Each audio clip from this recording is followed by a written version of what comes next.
for those who may want to watch it? Yes. The event? Yes. Sure.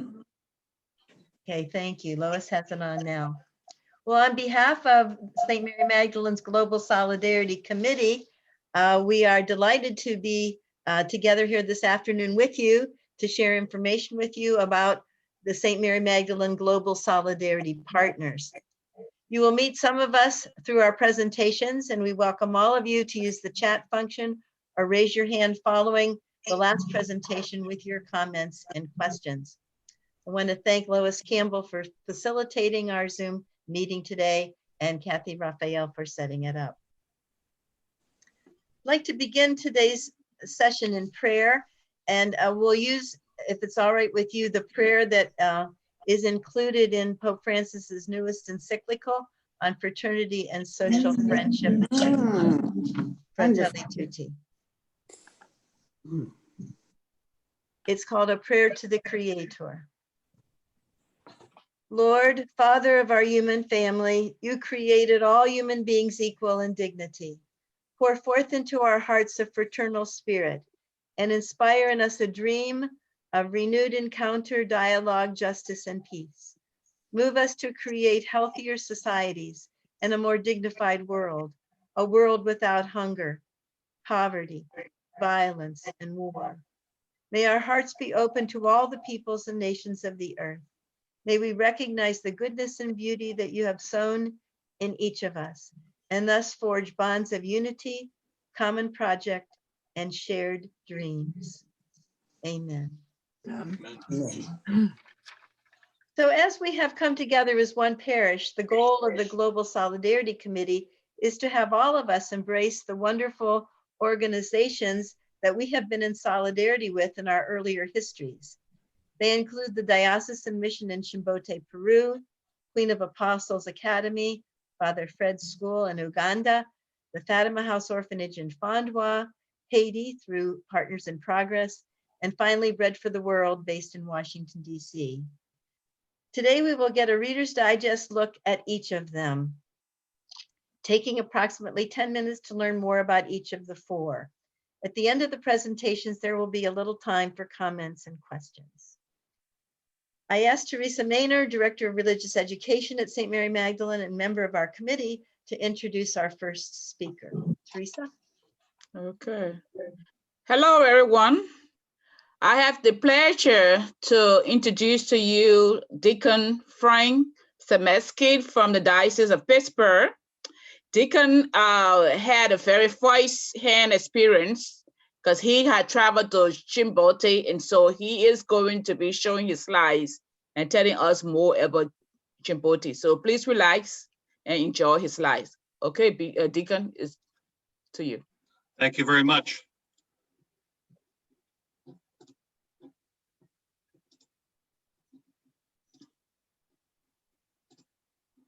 Can everybody see the slides? No, not yet. Not yet.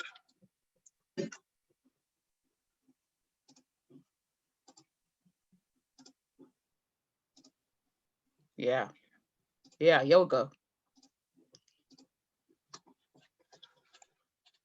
The Chimbote Foundation was created to provide a bridge of love, hope, faith, and financial support to care for the poorest of the poor in Chimbote through the Center of Social Works, a maternity hospital, outpatient clinic, clinical laboratory, pharmacy, and home for abandoned and neglected children, serving hundreds of thousands since the mid-1960s.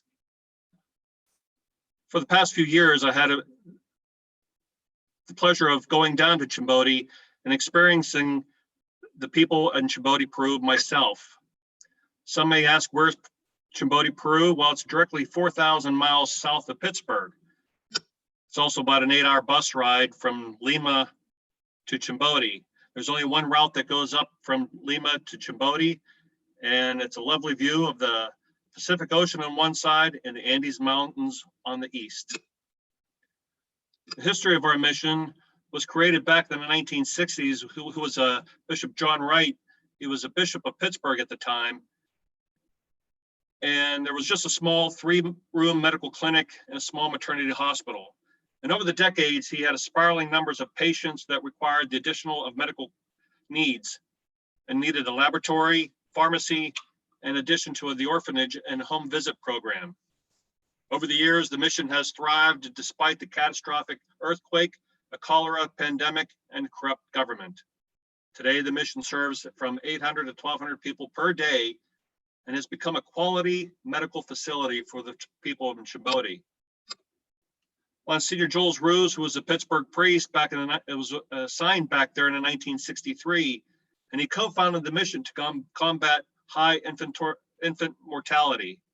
And he devoted his next 50 years to serving the poor in Chimbote, and is buried there, the poor that he served. Sister Margaret Mary and Sister Lillian are also two Dominican sisters and nurse midwives, also dedicated their lives for being down there. And they've almost worked over 55 years serving the poor in Chimbote. Today, our mission for the Center of Social Works is the Maternidad, which is a modern maternal hospital, outpatient wellness clinic, a laboratory, pharmacy, physical therapy, an orphanage, and a home visit program. The maternity hospital gives many different healthcare to women as far as gynecology, obstetrics, prenatal care, and delivery and postpartum care. And more than 100,000 babies have been born as of October 2019 since the maternity was created. We also have the Padre Julio Ruz Children's Center for abandoned and orphaned children. It started back in 1993 and it was renamed under Monsignor Ruz back in 2015 as the founder of the Center of Social Works. So his memory will live on in the city of Chimbote. In 2019, the new Nueva Posta Medica was dedicated as a brand new building that they tore down the old one and built this one to house many different laboratories, a pharmacy, a dentist, and other well visit programs that they can house in that new building. Back in 2019, there was a missionary trip that went down in June, and there were young adults from all over the area in recent colleges, like Robert Morris and other local like Pitt and Duquesne. It was a wonderful experience for them, and they wanted to find out how to serve other people, including the poor, here in Pittsburgh and wherever they go to work. Most of these students were nursing in the nursing program. Our home visit to the barrios, the nurses go out every morning and afternoon to visit and minister to the poorest of the poor in Chimbote. As you can see, most of the places are nothing but huts and straw mat walls and roofs. We had the honor of visiting Mr. Shapiro and his wife. We went out there to drop off a walker for his wife because she was having trouble walking. And as you can see, they didn't have much of a place to live. They just had a small one-room hut, and they needed a bed as well. And we were able to provide a new bed for them as we were down there. They also had a sweet potato farm, and his son used to come and help him, but his son no longer came, so the farm just stood there. So we helped out to pick up some new sweet potatoes for him, and he was most gracious to give us a few of his sweet potatoes. We had worked a little hard for about a half hour, but we had quite a few. We came home about 21 sweet potatoes, which was nice. We kind of provided some money for him to pay for his food and some medical needs that he had, because he had no money to pay for those. So we were able to give him some money that he can get those needs taken care of at the Maternidad. And there was a picture of us with him and his wife. A lot of the places in Chimbote out in barrios are just rundown buildings that they can find a place to stay. That's where they have their own shelter. But other than that, they have straw huts and so forth.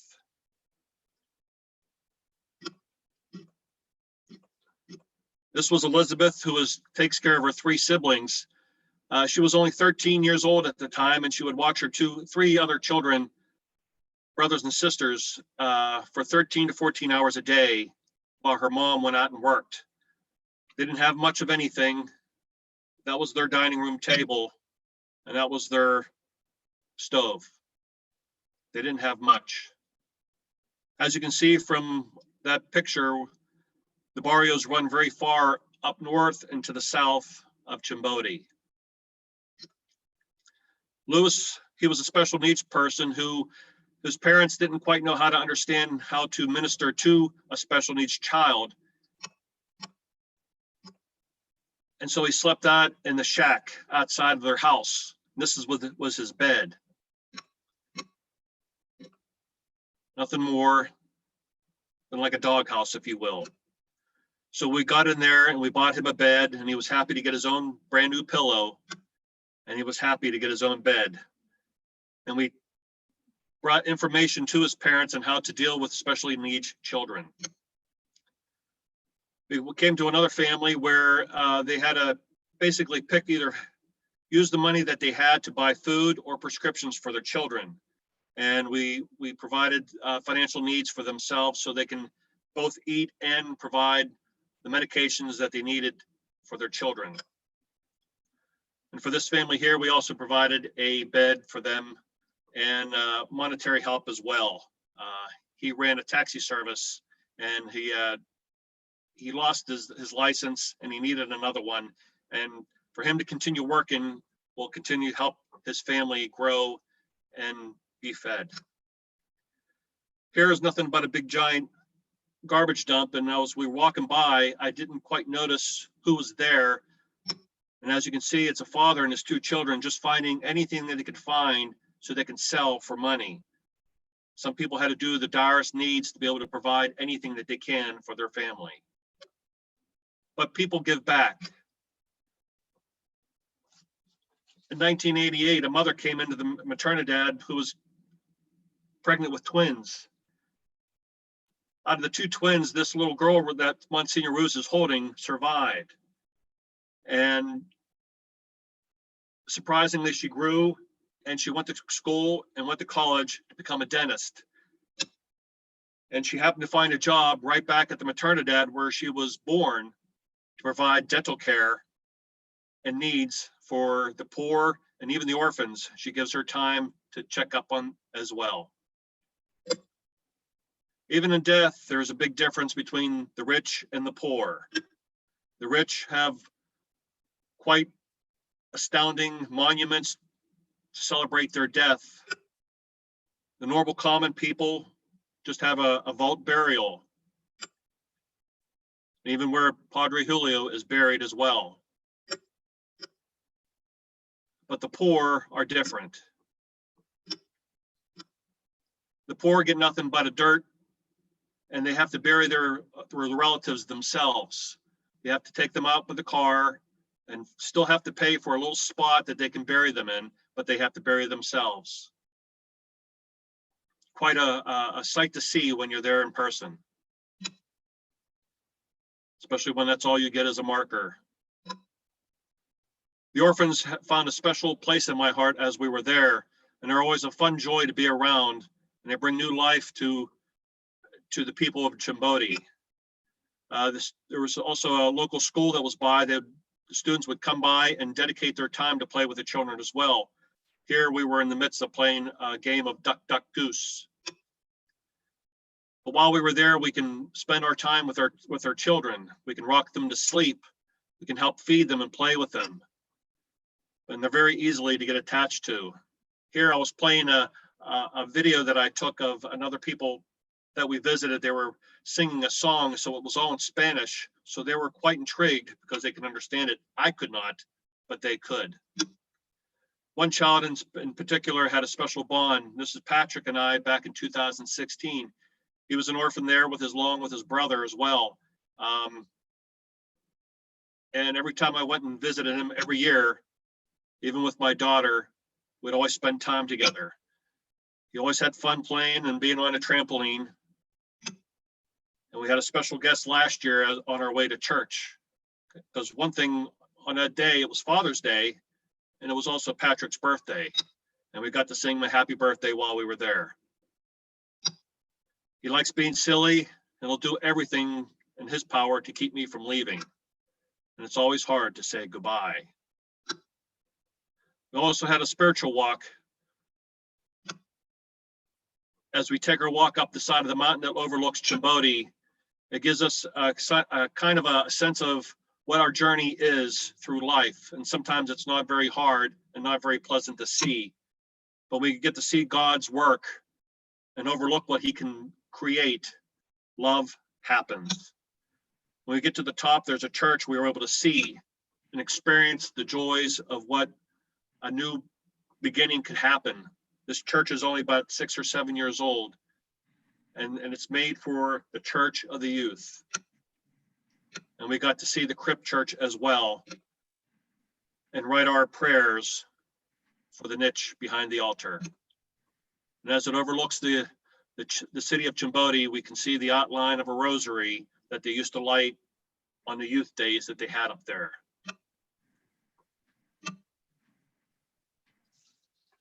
For over half a century, through good times and challenging times, the faithful in the 6 counties of our diocese have maintained and strengthened a bridge of love and hope to the people of Chimbote, Peru. We have nurtured the work in Chimbote as it grew from the humble beginnings to a regional, recognized multi-service health facility. You can always help by being a missionary yourself through the financial giving, or just praying for the people in Chimbote, the poorest of the poor of God's children. Thank you. Thank you, Deacon Frank, and thank you for your firsthand witness to our diocesan mission in Chimbote, Peru. And for those of us at St. Mary Magdalene, we were introduced last year to the Chimbote mission through the initiative of Teresa Maynor and the children in our CCD program who worked to begin our support and initiate our relationship with the mission. Now committee member Denise Sharon Perkovnik will take us to Uganda to see Father Fred's school. Denise? Okay. This is a segment about Queen of Apostles School in Kiero, Uganda. And the school is in the southeastern portion of Africa. Uganda is the source of the Nile River. It's also the home of the mountain gorillas, but the mountains are also the homes to villages with beautiful people. Uganda is home to Queen of Apostles, the school in Kiero. Here is the boarding school complex. It was founded in 2004. The school is a private, nonprofit, community-based educational institution, co-founded by Father Fred and a group of lay volunteers in Kiero village community.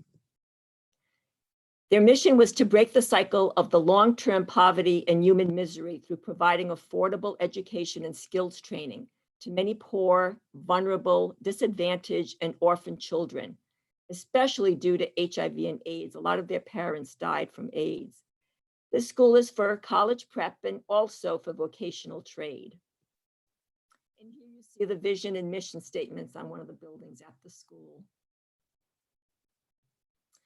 So some of the facts about Queen of Apostles, again, was built for orphan children. Most of the land was donated by Father Fred's family. Father Fred was at St. Bede while getting his PhD at Duquesne University from 2002 to 2005. The school was built by villagers with earth, clay bricks, stones, and poles. One of their mottos is education is key to success and learn to earn. 67 of them went to college and 42 to trade school. And some of the professions and occupations that they've had were in religious, some nurses, teachers, computer programmers, analysts, engineers, business. But I want to point out that they're only tracking those students who were primary beneficiaries of donations. They're not tracking all of them. So the numbers that you see really reflect those.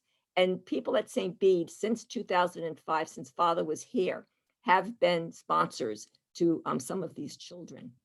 See, here are some of the specialties that I just mentioned that some of the children went into.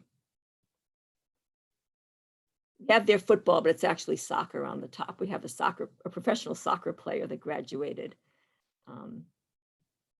Here's Father Fred with some parishioners of St. Bede visiting Queen of Apostles.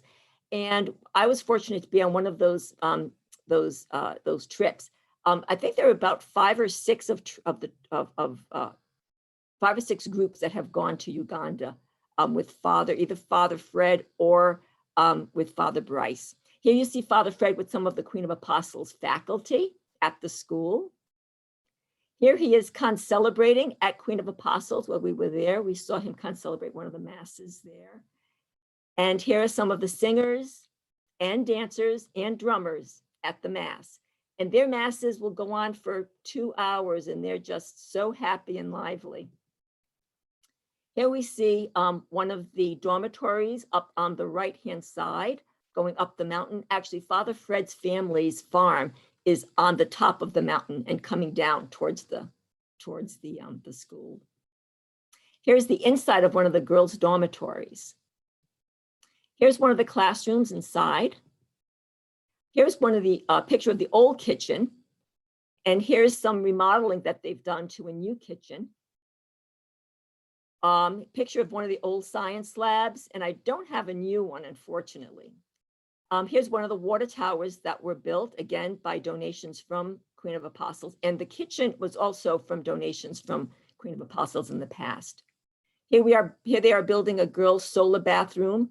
And they're doing the boys now that I hear too. They're starting on the boys' construction of the solar bathrooms.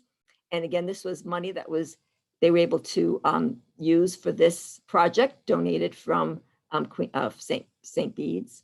Here are some of the children. Some of those sponsored by St. Bede are here. There's also a sister school, a younger school of elementary school students that go from elementary school into Queen of Apostles. So here are some of the children that are also been sponsored by St. Bede in the past. Fausta is the gal in front, and she's a student that my daughter and I have sponsored, my husband, daughter and I have sponsored. And also I want to say that not only did we sponsor her, but she's my daughter's age, Katie's age, and Katie became her pen pal. And they've been pen pals ever since, and it was just a thrill to go and visit her ourselves. Here's some of the scenes from Uganda. And so what did we do there? Katie did get a scholarship to go and do some teaching. So she taught how to write a paragraph, and she taught writing skills to the elementary school, but also she did some classes to the high school as well. And you see her there doing the hand technique. Here's some of the children from the elementary school. And here's the principal with one of the students. This is dinner time at the elementary school. This is also an orphanage. Some of the children playing outside. Here we are now back at Queen of Apostles, the high school. Some of the children, some of the students there. You saw an empty classroom. Now we see a filled classroom, one of the classrooms there. And Katie was doing one of the classes. We also did health education, since some of us on this trip were healthcare providers. We also did some health education when we were there with the students. Here are some family members of the children. So their parents may have passed away from AIDS or other reasons, but their grandparents and some of the aunts and uncles were still involved with the children. Here's Father Bryce with some parishioners of St. Bede visiting Queen of Apostles. Again, I said we had about 5 or 6 trips that we did. Here's some other parishioners, and here's some other parishioners with their sponsored children. Here's Father bringing some gifts from St. Bede's. And here's Father Peter, for those of you who remember Father Peter, who went with Father Bryce one time and a group of parishioners to Queen of Apostles. Here you have the beautiful children, again, from the elementary school, from the primary school, who will then come up to the high school at Queen of Apostles. And Father Fred wanted us to finish on this note. The Queen of Apostles are very grateful and appreciate all the donations, and the community wants to thank you for being there for them all the time, thanking you for the generosity and concerns you've given. It's because of you and your kind support that many poor, vulnerable, and orphaned children are now able to access affordable education and skills training, clothes, food, hydroelectricity. When we went to visit, there was no running water and no electricity. And now through our donations, they do have electricity there and solar power. And they have now safe drinking water and clean water. The library has books from the USA and St. Bede's in the past, and now St. Mary Magdalene will help to improve in the future. But in the past, we've helped build some classrooms, some toilets, and the kitchen. And Father says, thank you and keep it up. We're doing a good job. And the community is praying for you. So on that note, any questions and any discussion later afterwards on some ways we can help and what we can do. Thank you. Thank you so much, Denise. We're delighted that Father Fred was able to be with us at St. Mary Magdalene this past summer. And we hope that more of us will be able to travel there in the future. Next, John Newell, another committee member, will tell us about the good work being done by Partners in Progress with its partners in rural Haiti. John?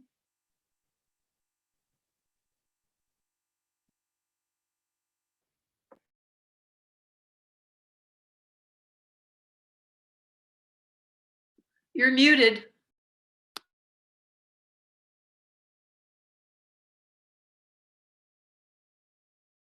Yeah, thank you. Sorry, I had already started the presentation when I realized that. So I was like, oh, where's this at? And I had to get to the Zoom again. So anyways, thank you, Joyce. Sorry about that, everybody. So as Joyce mentioned, I am a board member of Partners in Progress, as is Joyce. It's a small organization, but very fruitful. And St. James has been sponsoring Partners in Progress and a specific aspect of Partners in Progress for the last over 10 years now. And so we'll talk a little bit about that and talk about Partners in Progress in general. So as you can see, our tagline here is changing the narrative from vulnerability to resilience in a changing climate. Partners in Progress, we try to be a little bit different in the way we work, which is in strengthening communities is where we start with, and working closely with these communities. We end up sometimes doing the same thing as other organizations. It's just that our tack is slightly different and really focusing on these communities so they can grow and prosper and strengthen themselves as well. So let's get on with it. Partners in Progress focuses on Haiti, although we do have a pilot program moving on to Uganda as well. But a little bit about Haiti. It's the poorest country in the Western Hemisphere.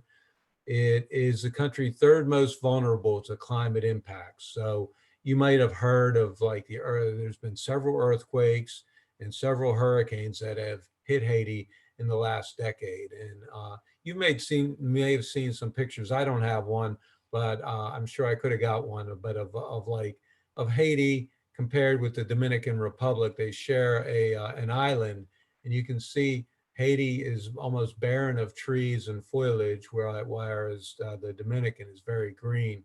And you know, over the years, with the poverty of Haiti, people have used the trees for heat and for other purposes. And so it's been a major issue for climate impacts. It is the 168th out of 187 countries in the Human Development Index from the UN. That measures things like health, education, income generation, those type of things. And you can see some of the other bullets here about malnourishment, how poor the people are in rural Haiti, $1.25 a day, a very water poor country. and 9 of 10 homes, that are really unsafe and healthy. And this is in our Western hemisphere. This isn't far away at all. And this is the total country. So that's the reason that we're focused on Partners in Progress in Haiti. Some of the root causes, you can see there's been political issues with, it's really been an issue with leadership has been very corrupt for very, very many years. So the funds don't go back into, the country. They stay with the leadership, et cetera, which you can see with the second bullet there. We've talked about the environmental and climate changes, the educational system. 90% of the education in Haiti is via private schools as opposed to public education, 90%. So there's a real issue with education in Haiti from that perspective. Our mission is to strengthen cultural, social, economic, and environmental assets for building sustainable communities. And I talked a little bit about that, of us focusing on communities. And we have 3 focus areas that we really try to work on. 1, elevating education. 2, building equitable community. And 3, growing food security. And I'll touch base on each of these just a little bit here.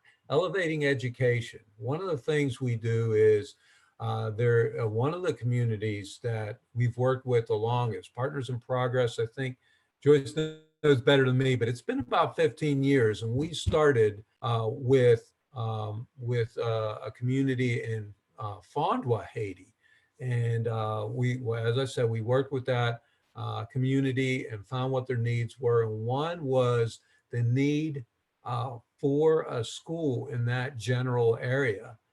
As a matter of fact, so this school now, it's called St. Antoine School, and it's run by the Sisters of St. Antoine. And there's about 700 kids that go to this school. And it's not just the village of Fondwa where these children come from. It's all over the region.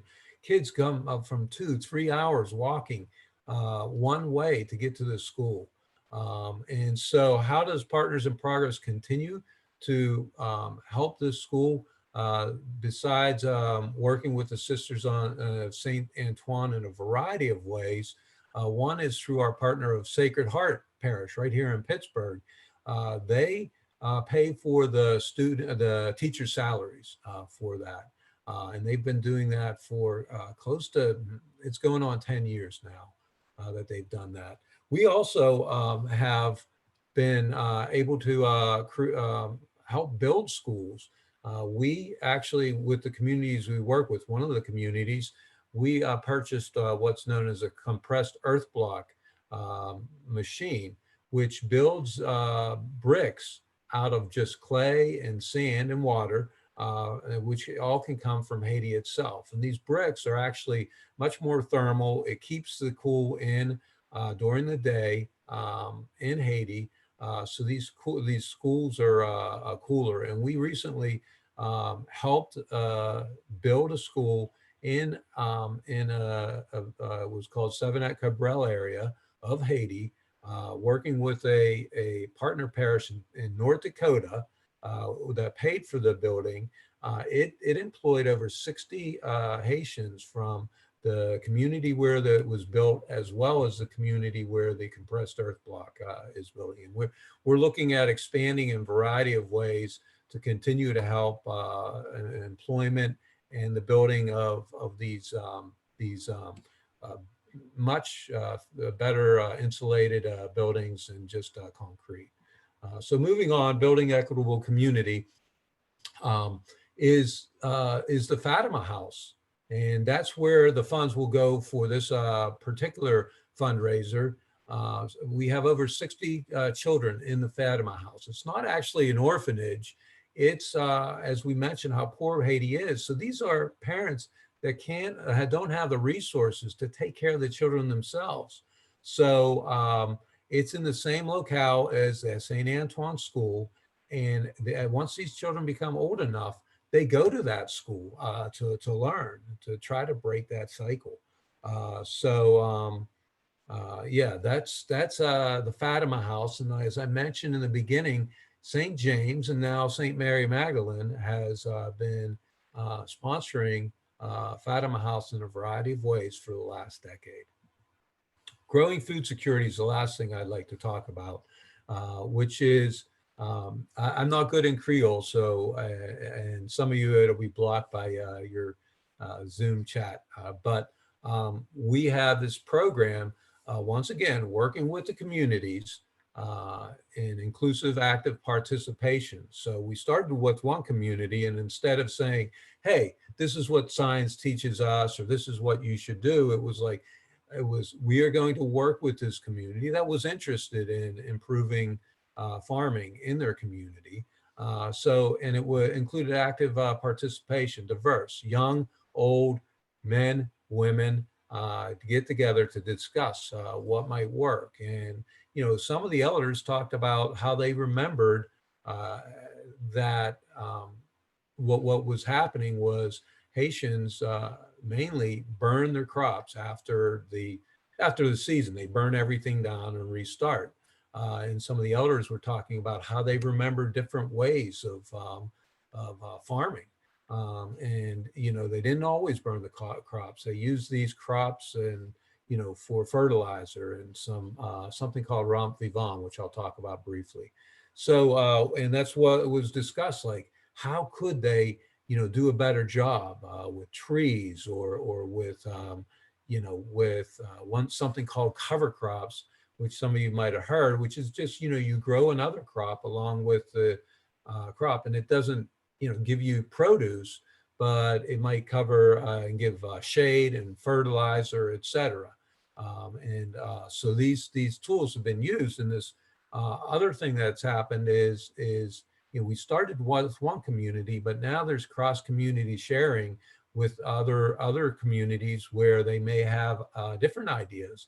And we're, like I said, we're starting now with this project where there has been, you know, some farmers that have been trained on, you know, teaching the various methods that they have learned and how to use this cross-community sharing. And we're piloting it, as I mentioned, in it with the community in Uganda. So we're really excited about that. One of the main things that Partners in Progress does is provide the resources needed to act. Do they need seed for the cover crops? Do they need trees? We're big on tree nurseries.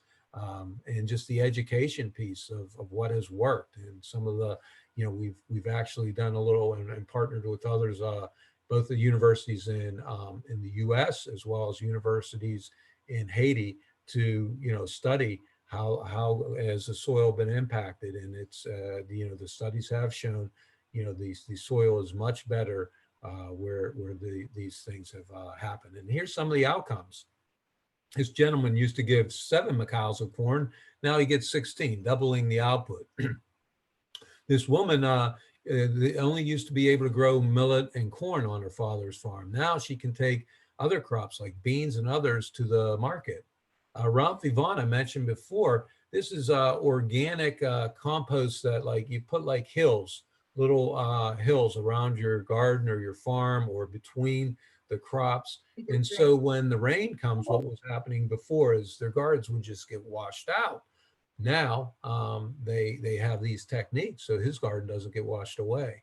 The cover crops can be used for animals. And, you know, as I mentioned, we're really big on tree nurseries. So a lot of these farmers are, you know, growing trees. This woman, you know, people used to laugh at her when they saw what she was doing. Now they want to be her friends and find out what more about these techniques.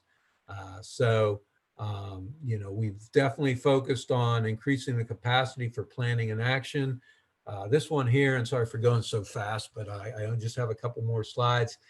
We are also working with one of the communities on value-added products, dried soup and dried soup and dried tea, so that they can take it to market and actually make more money than they would just bringing the raw crops to the market. Just the last slide here is we got this, is what one of our communities said. When COVID hit, we found that due to trade issues with the Dominican Republic, et cetera, that a lot of communities were having trouble with just food and other necessities. And we were working and we provided funds to some of the communities we work with. But the community that we've done the most with the agriculture, where the people are trained to teach others, et cetera, they said, no, we got this. We're working with the people that are having challenges, and we have the food and the resources. So Partners in Progress, don't worry, we got this. And that's when we looked around and shake their heads and said, yeah, this is working. This is what we plan and want to do. So we got this. And with that, I'll stop and turn it over to Joyce. She's going to speak a little about Bread for the World for us. So thank you so much. Thank you, John.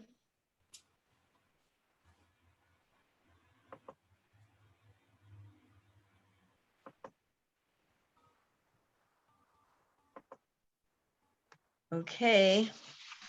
Our last partner is Bread for the World, as John mentioned, and we've just learned about our support for healthcare in Peru, education in Uganda, and agriculture and sustainable development in rural Haiti. We don't have your screen yet, Joyce. Pardon me? We don't see your screen yet. Did you intend that? No.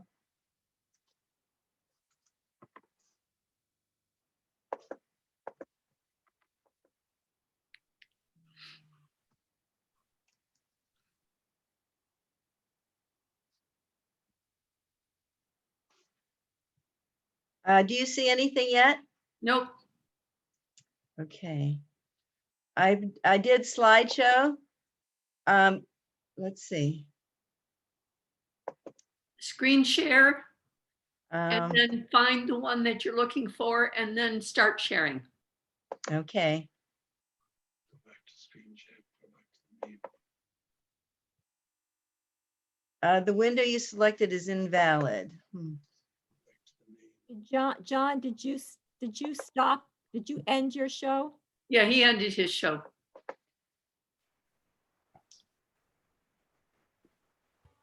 There's a screen there, Joyce. There. Do you have the PowerPoint actually open? I did earlier, You- but you couldn't see it.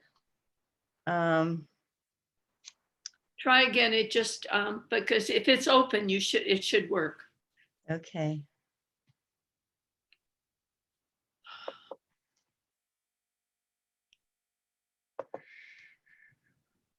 And then hit start share. Yeah, as soon as I can get to it. Thank you.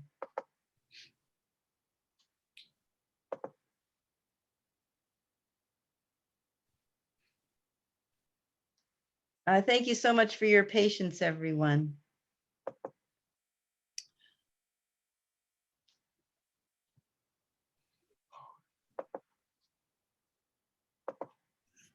And welcome, Father Taylor. Can you see it now? No. Okay, I'm going to have to proceed without my slides, which I'm very sorry to report, because I don't want to waste any more time with it. But to say that hunger is a terrible, immoral situation in our world. And fortunately, there are organizations, and some of them you've seen already today, as in the work with Partners in Progress. While the first three organizations work directly with people and assisting them improve the quality of their lives, Bread for the World is different. Bread for the World is a collective Christian voice urging our nation's decision makers to end hunger at home and abroad. It's an ecumenical organization made up of many Christian denominations around the country. It's bipartisan in nature, working with Democrats and Republicans, independents, libertarians across the aisle. It's about advocacy, another word, lobbying, trying to influence the congressional leaders. It works for justice. It has decades of experience, now 47 years. It was a World Food Prize winner in 2010. And its tools are using personal letters and emails meetings with legislators, events, and phone calls to try to influence them. Instead of providing individual and congregational financial support and service, Bread for the World addresses the policies that can help change systems, which in some cases are the root causes for putting people into poverty or keeping them there. So it's a systems approach. Changing systems is key to ending hunger. In other words, it helps us to do it more than one at a time. Systems change can be difficult and slow. Systems change can be broad and deep, just and sustainable. We can change systems. Here in this country, we had massive child hunger before we had the development of school lunch and school breakfast programs across this country. One example of system or policy change that Bread for the World has worked on is access to good nutrition and adequate health care for mothers and children in their first 1,000 days. So we can make this difference by recognize our own ability to be leaders, keeping the issues of global and domestic hunger before our congressional leaders, and participating in next weekend's letter writing to our US senators, which we will be doing on the COVID response that's needed both domestically and across the world, where they don't have the healthcare systems we do and are often dealing with massive hunger and food insecurity. I would have liked to have shown you this picture of a woman with her child, but I will tell you a story of the impact of working with global nutrition for mothers and children in their first 1,000 days. One of the staff members of Bread for the World visited an underdeveloped country where US aid had assisted a community in providing adequate food and nutrition to pregnant women and their children through the first 1,000 days. There he spoke with one woman, and she had her 2 sons with her. They were the same size.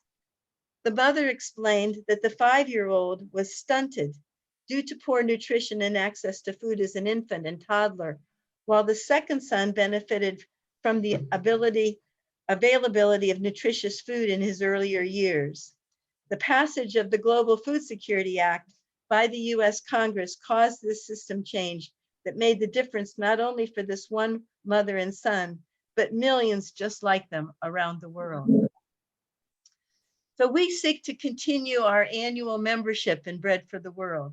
St. Mary Magdalene is a covenant church member of Bread for the World, conducting an annual offering of letters and taking an active role in the Southwest Pennsylvania Bread for the World team that I co-chair with a woman, Myra Mann, from Baldwin United Methodist Church in Baldwin.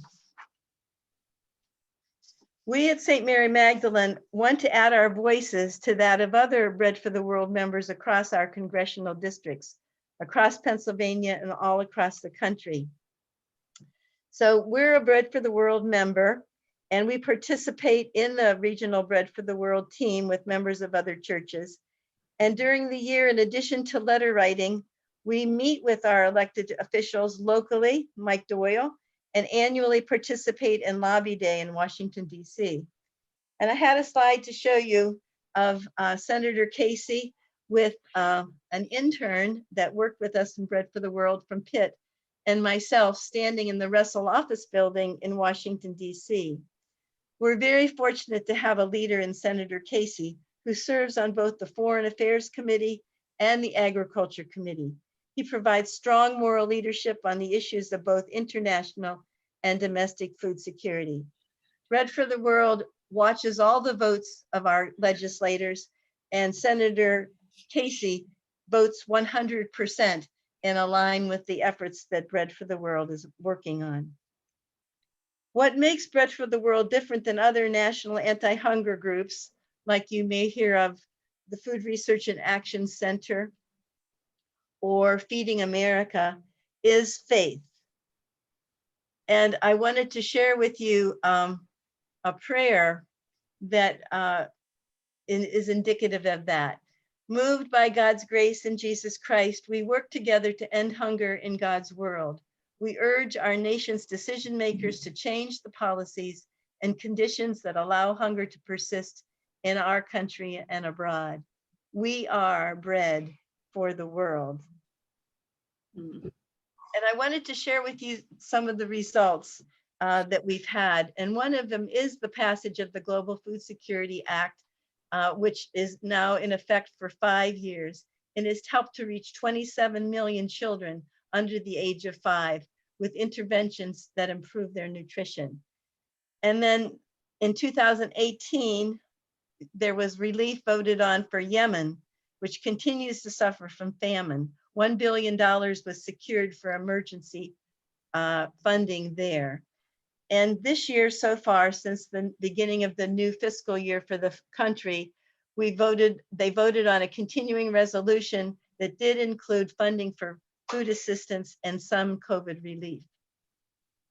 So I ask all of you to believe in the voice and the power that you have in your voices through our letter writing, and invite you to consider joining our Southwest Bread for the World team. And visit the website, www.bread.org, where you can continue to follow their work and use your voice throughout the year. So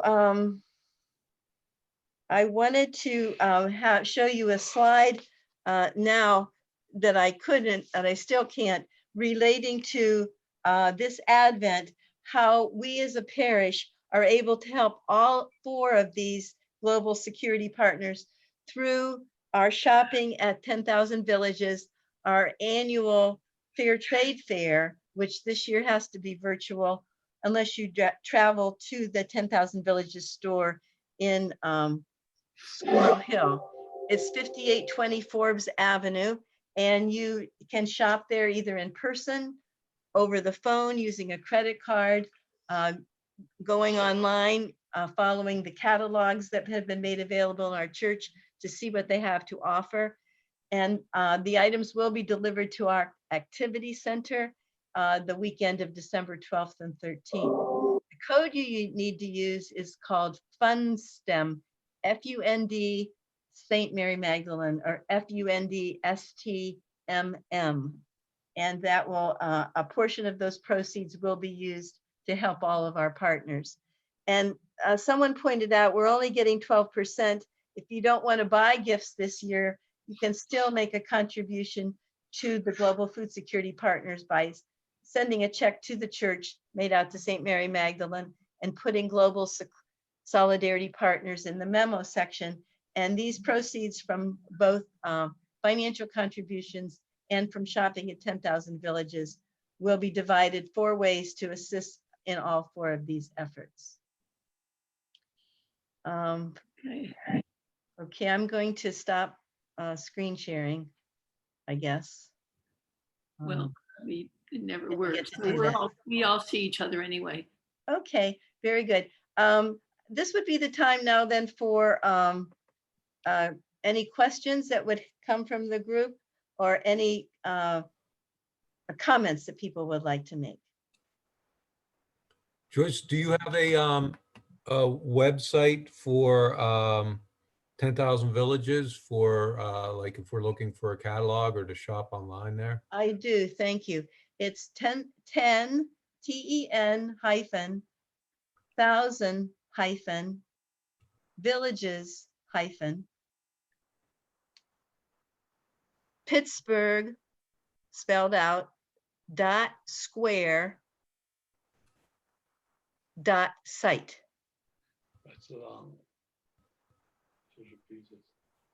So it's 10 spelled out dash 1,000 spelled out dash villages dash Pittsburgh spelled out .square spelled out .site. SITE? Yes, thank you. Thank you. So maybe somebody could put that in chat. Yeah, I was just gonna say that, yeah. John, since you wrote it down, would you put it in chat? Sure, absolutely.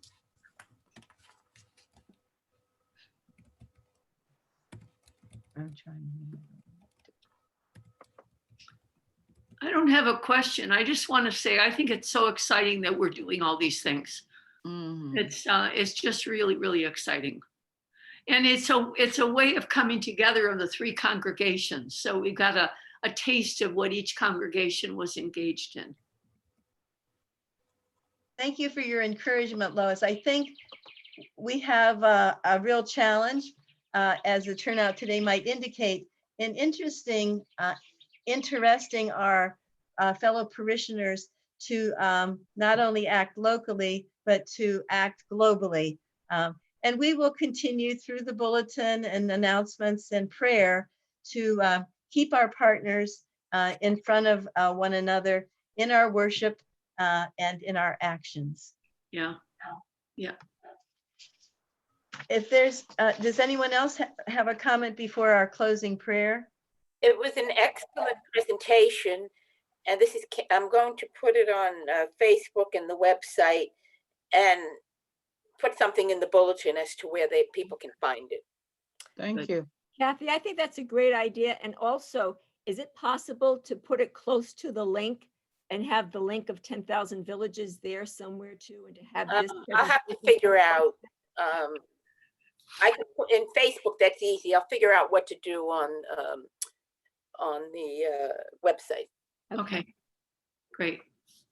Well, I want to thank everyone for participating, and I hope that many people will have an opportunity to view this, and I'm grateful to Lois for recording it.